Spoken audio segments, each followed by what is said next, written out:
Welcome back. Welcome in. This is Country Roads Confidential at earsports.com, a CBS sports podcast. I am Mike Casazza. I cover West Virginia football, which today has a roster slightly larger than it did last time we spoke. And here to help me comb through all of this is Chris Anderson. Chris, early enrollment, recruiting class, in class today, and also a small number of transfers.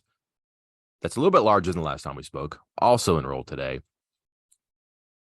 Late last week, we previewed the big recruiting visit weekend here. It was and was not what we thought. We can get into all of that, from the involvement of the head coach to surprise appearances by players who did and did not commit. Off the top, though, eventful, productive. How eventful, how productive relative to what happened versus what had to happen for the Mountaineers? Solid, but not spectacular, maybe, I think. And that may be a theme for this entire transfer class. And we can talk about it as a whole here in a few minutes. But coaching staff had guys in almost every day. They did this back in December too. And I think Neil Brown mentioned it during his signing day podcast that, hey, every day for the last 12 days or whatever it was, he said, we've had somebody on campus. And this one was a little different because this is usually a dead period, and it's still a dead period for high school kids and junior college kids, I believe, as well. I don't think they count as quote unquote transfers. But these traditional transfers, they had this 4-day window where they could get in for visits so that they can visit schools, take official visits, and then try to enroll at their new school for spring football. And West Virginia had guys in, on visits that went from Thursday to Friday, Thursday to Saturday, Friday and Saturday, Friday to Sunday, Saturday to Sunday. They even had CJ Williams, the wide receiver from USC. I mean, I think he posted at like 1 a.m. The traditional, I guess traditional is the right word, Twitter pinpoint, map point, push pin with him in Morgantown at like 1 a.m. So that's almost like a Sunday only visit, Sunday maybe into Monday. Technically, even though the dead period ended Sunday at midnight, if you begin your visit during the live period, it can end during the dead period. So he because he got on campus on Sunday, he can technically kind of roll it into Monday a little bit. But yeah, so they just had guys rolling in, speaking of, almost every single day during this open period. Do you think CJ Williams has needed a place to sleep? He's had quite a little trip here, going up to Madison, Wisconsin, and then almost immediately turning around and coming back down to Morgantown after traveling over from California and trying to get all of this in about 72 hours. That's a lot. He's from California too. It's not like he was on his way home to like Miami. Right. Connections here. I'm spitballing a little bit because he's probably the marquee name, committed or uncommitted so far, correct? Yeah, I would say so. I think that's the guy maybe most people are going to get most excited about that was actually on campus this week. So like top 100 player last year, committed to Notre Dame forever and was like about to enroll there, I think, and then ends up going to USC with Lincoln Riley. A lot of people did. Okay year, hard to get the ball there. I think he was injured a little bit. But he's from Mater Dei High School, which I'm pretty sure is JT Daniels High School. I don't know those two ever were on the field together throwing passes at a camp, never mind in the game because they weren't. And then I'm told there's a Nico connection there. I'm not sure what that is, except Nico was kind of like a national quarterback recruit. They might know each other from the recruiting car wash too. Otherwise, this one doesn't make a lot of sense, except that he's exactly what the Mountaineers appear to be looking for. Yeah, they're looking for a marquee receiver. And here's the thing. And you brought this up a couple podcasts ago that they're all kind of running together here. But you mentioned, what's your pitch to some of these wide receivers when at the time, West Virginia did not officially have a wide receivers coach. They do not officially have a quarterbacks coach. They do not officially have an offensive coordinator. What is your pitch to wide receivers that you are bringing in for visits, that you were trying to convince to come here? It was easy, and not to take anything away because they did an excellent job in the transfer portal and with their wide receiver recruiting. But it was easier with Dana Holgerson and his staff. Hey, come in here. my offense? Yeah, it's amazing. And we're putting guys in the NFL, and wide receivers are going to catch 100 balls. That's easy. That's easy recruiting. You can do that, especially in the portal. Right now, I mean, I've said it before. My argument would be, or my pitch would be, hey, look, especially you guys that have 1 year left. This is a business deal. Come on in. We'll get you some NIL money. You will be wide receiver 1 or wide receiver 2. And you have 1 year where you will get all the opportunity in the world that you will not get anywhere else, and build your NFL resume while getting an NIL money, and then move on to the pros. And right now it's a little tough. But if you could get somebody to get those 1 year guys, because those 1 year guys are tough to get, like that, it's all the top schools trying to get those guys. That we've seen it. Nick Mardner was a guy that West Virginia got in on early, and I think they felt they had a good shot at getting. And he ended up at Auburn, I believe, or is deciding between Auburn and somebody else, but not West Virginia. And you kind of go down that road of several wide receivers in the similar situation. But maybe these young guys, hey, he's only a sophomore, going to be a true sophomore, good pedigree, hasn't done as much in college. Maybe he's getting overlooked by these other teams because those other teams want the senior or the redshirt junior that already has 1,000-yard season under his belt. And you might be able to sneak in, if you're West Virginia, and grab this former top 100 player that's just scratching the surface. Let's talk about chess versus checkers, Chris. You can't ask the offensive coordinator what type of offense you run if you don't have an offensive coordinator. And if you're a highly touted receiver, the answer cannot be wing T or power I if the question is not asked about what offense are we going to run, Mr. Offensive Coordinator. So the devil's in the details. If you withhold the answers, you prevent the questions, right? So maybe by not having the coordinator on campus, here we are going, oh my gosh, sky is falling. Very clever, thinking ahead. You're not going to discourage anybody like a receiver you absolutely have to have. But all right, and I'm out of this. I can't go on any further, Chris. I cannot advocate for the devil here. Hey, I'm not. I don't think you're that crazy, Mike. We've talked about this before with quote new coaches, is because what is it? Always new hope with new coaches and everything. And if you don't have an offensive coordinator, what could be the offense? Who knows? Could be amazing. So come on in. And I mean, they do that with new coaches. That's why you see that new coach, that new head coach recruiting spike.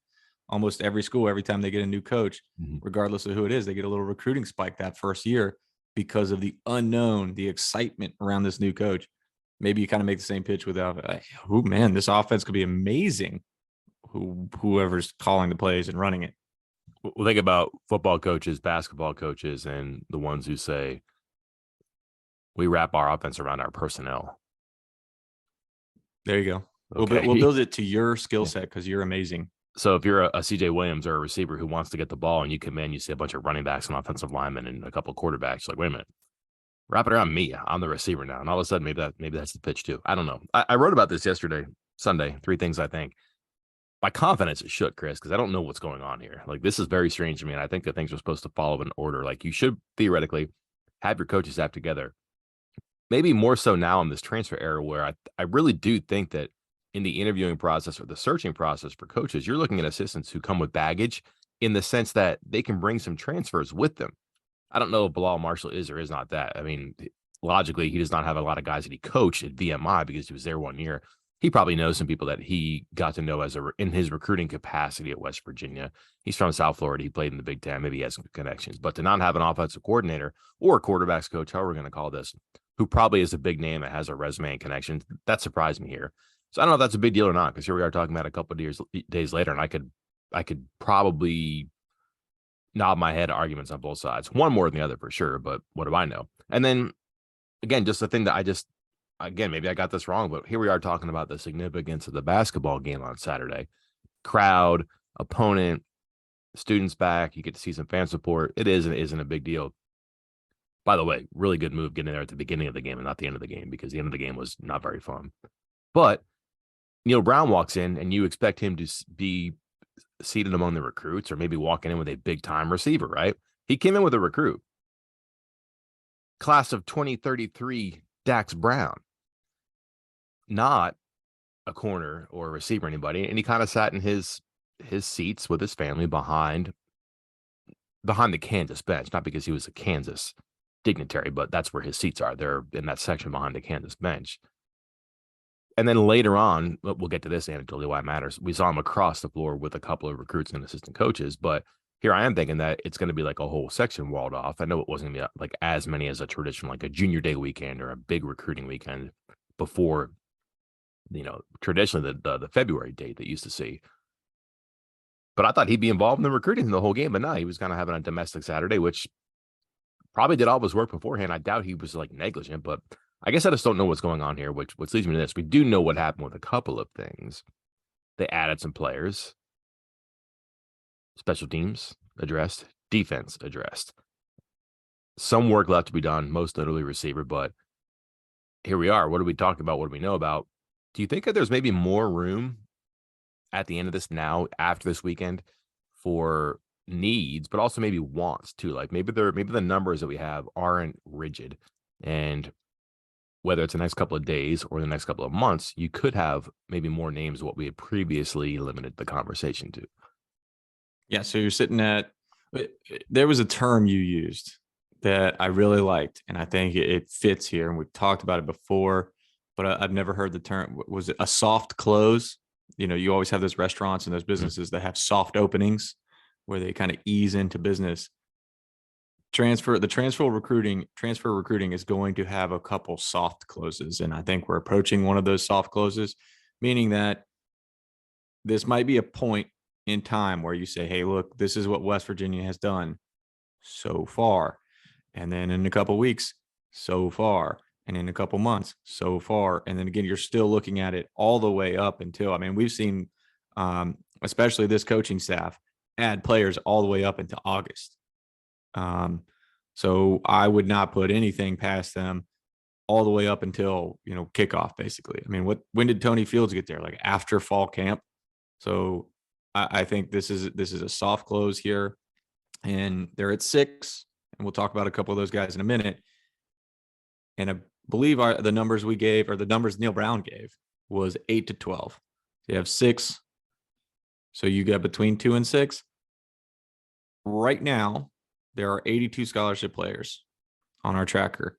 2 of those guys are verbally committed but not signed. 2 of those high school guys, Chris Desson, St. John, and Corey McIntyre Jr. So let's assume, let's be very negative here and assume they're both out. Now you're down to 80, so 5 spots left. That fits right into that 2 to 6. But don't think that's it. Don't assume that that's it, at least. It might be it, but don't assume that's it, because the quote I was told was, quote, always count for future attrition. And that's how the coaching staff of every school has to assume, especially in the day of the transfer portal, especially with a whole nother window coming after spring football. So if you ask me to pick a number, I think, again, based off what Neil Brown said previously, it was between 2 and 6 spots left. I would say it's going to be much closer to that 6 by the time we get to summer ball, and maybe summer, and not spring, summer, maybe even higher, maybe even 8 more transfers by the time you get into fall camp. Well, I think people are going to hear that and go, oh no, more players into the portal. That's an everybody problem.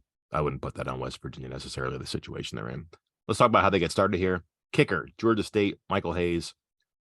11 of 14 field goals this year, 6 of 7 from 40 yards or more. Was a punter before. I don't think they need a punter.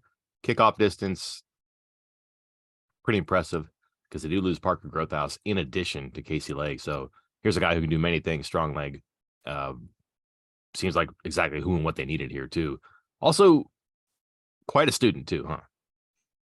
Yeah, I think that, when he made his announcement, he said, he was going to finish out his degree at Georgia State this spring, which gave off the impression, okay, he's not rolling until May or June. And I don't think anybody, was shedding tears over that. No offense. I know, Mike, might hurt your feelings, but no offense to the specialist. I don't think he needs to be here for spring ball to continue kicking, to continue doing kickoffs, punting, field goals, whatever it is he needs to be doing. So it wasn't a big deal. But then he reaches out to me after a couple hours later and says, "Hey, I'm actually dual enrolling. Will be finishing his undergrad degree at Georgia State remotely and will begin his master's degree at West Virginia and is already on campus and is enrolled." He was in the video that West Virginia released on Sunday. He will start classes, I assume today, sometime this week, whatever his class schedule is, or gets enrolled. So he will be here for spring football. He is expected to, I mean, I would essentially just kind of pencil him in as your kickoff guy. He was one of the very best in the country, number 7 in average distance, top 20 in touchback percentage. So pencil him in there. And he also tells me that he will be in the battle, in contention, in the competition for the field goal kicker. So you got your kickoff guy. You got another competitor for your field goal kicker there with him. I think that's a nice addition. And Neil Brown kind of alluded to the fact that they would probably lean that way if the right guy became available. And this seems like the right guy. If he could just boot it in the end zone every time.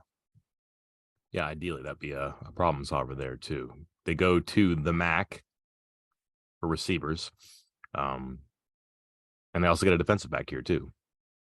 Keyshawn Cobb. Actually, they got a defensive back from the MAC too, correct? Two defensive backs now from the MAC. Keyshawn Cobb, safety from Buffalo.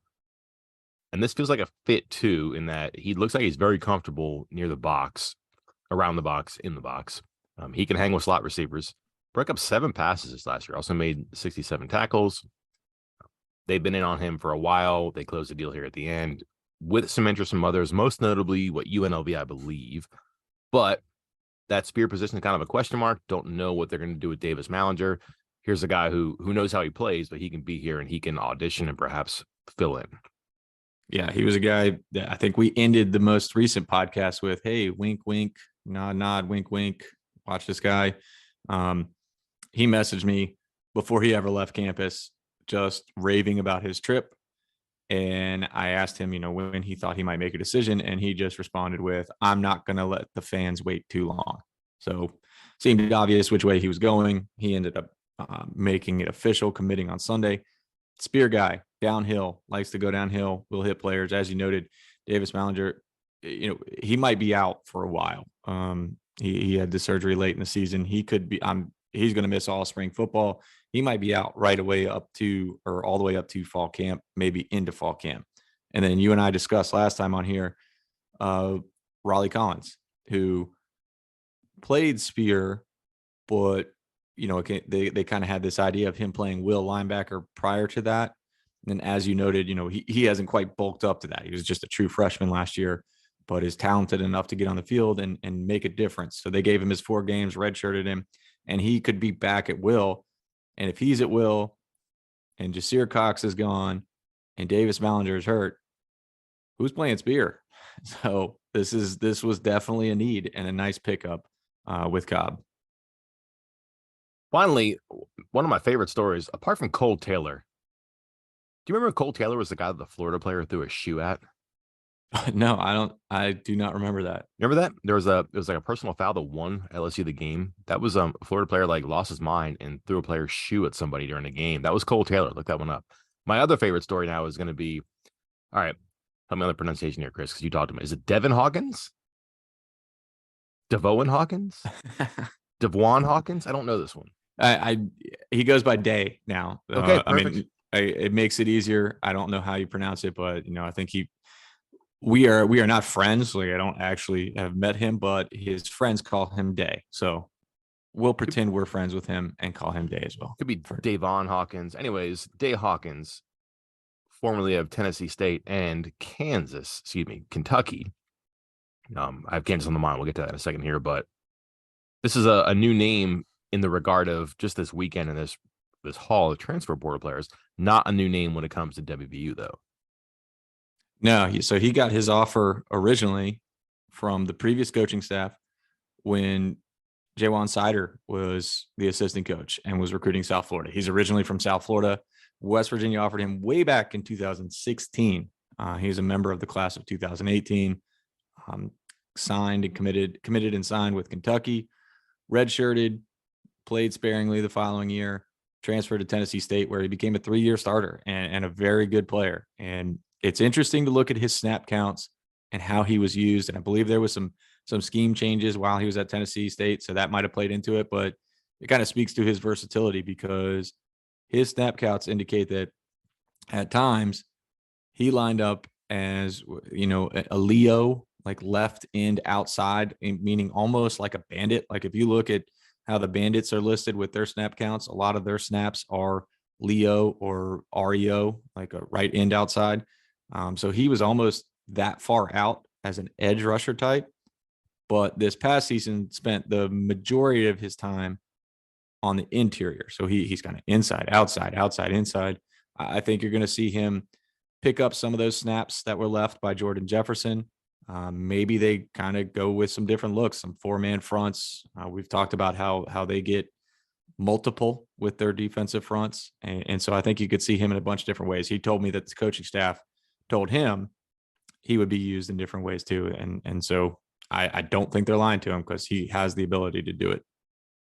The reason that I like this story so much is because he came out of nowhere and then he ends up committing a day later too. Borderline obsession with him during the game. Is that healthy to say? Well, it's not healthy. Is that right to say? I think it's right. It's funny. And Healthy. Right before we get there, you're right in how quickly this moved. Because Friday afternoon, he enters the transfer portal. Saturday, he's on campus. Sunday, he's committed. That's how quickly these things can happen. That's how out of the blue he was. Yeah. So where I sit at the basketball games is across the floor, across the court, across the arena from where the student section is, and then the recruits and the coaches were seated behind one of those student sections.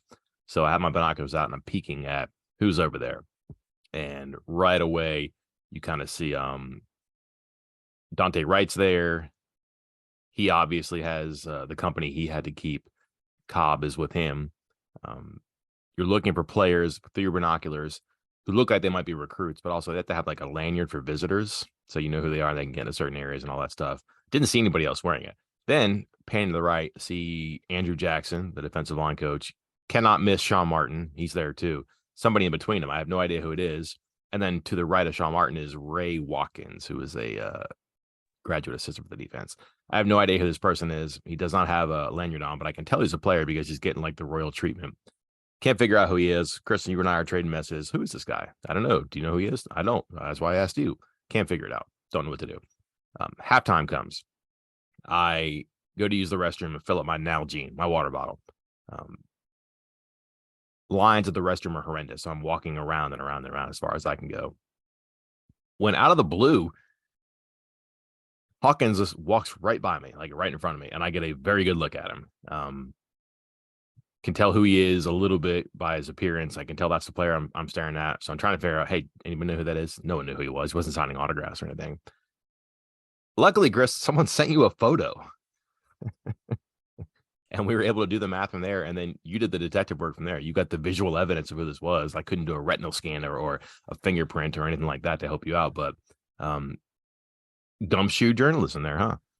Yeah, I would say you're on it. You're telling me this is what this guy looks like. This is about how size he is. And then finally I get this picture and I'm looking at it. And again, you know, if this were a typical high school recruiting weekend, there are avenues of which to find out the answer to the question. But as we've discussed several times on this podcast and on our message board, transfer visits are different. And this is not something that the school wishes or the coaching staff wishes to advertise. So answers are not coming.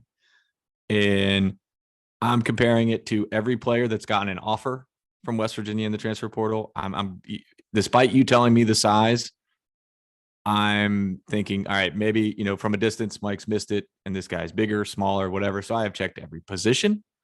I have checked every picture of everybody that has gotten an offer from West Virginia in the transfer portal. Then I think, boy, I might just be old. I need to find a young guy to help me out here.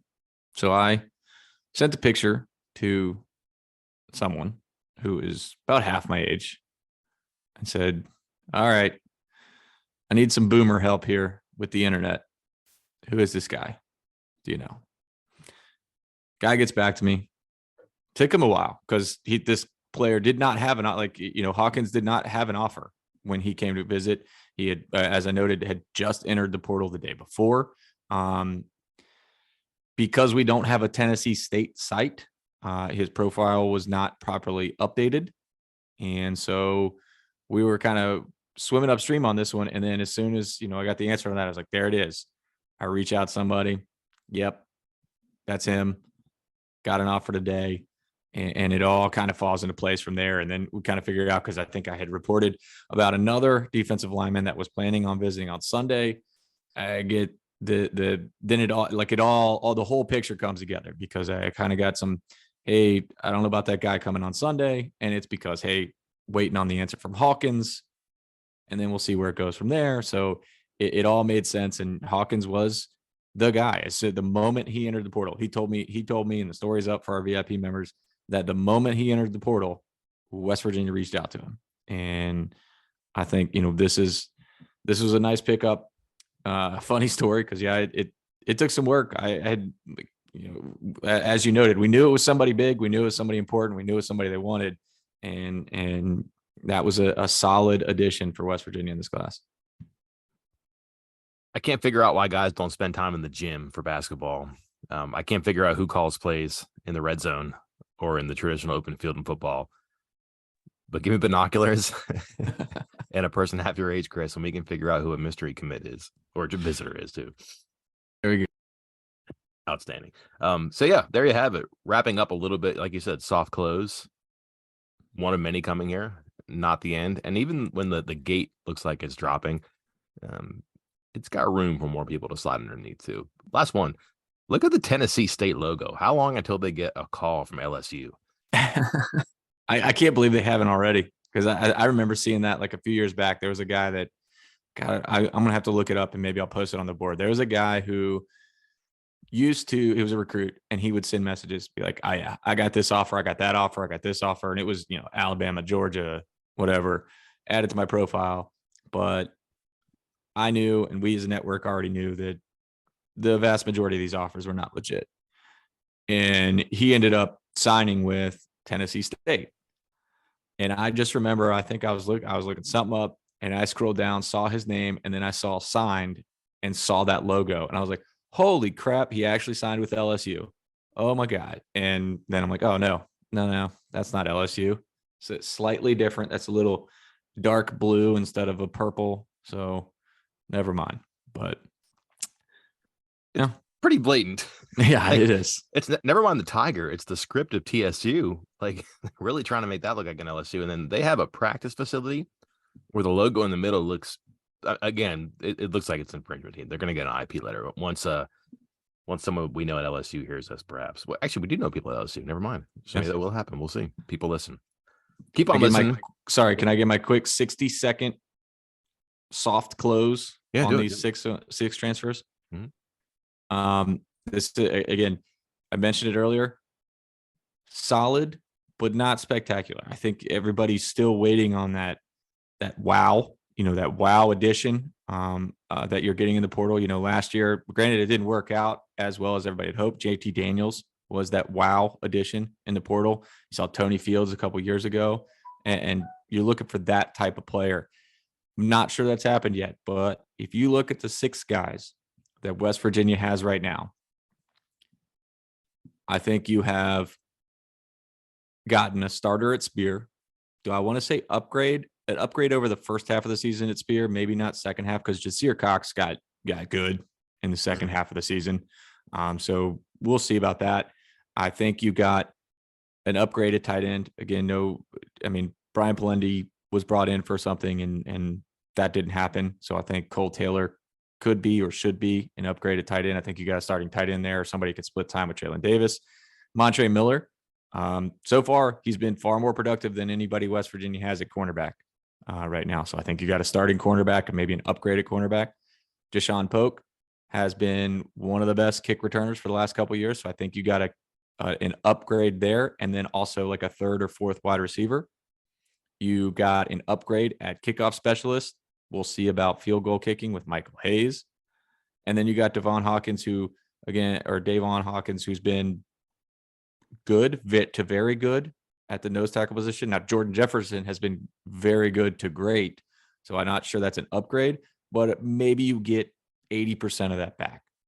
So if I told you you got upgrades at like 4 positions and picked up a lot of your losses at a couple others, I think you'd be very happy with that if you're a West Virginia fan. But you still know this was a 5-17 last year, and you need to do more than that to change the record in 2023.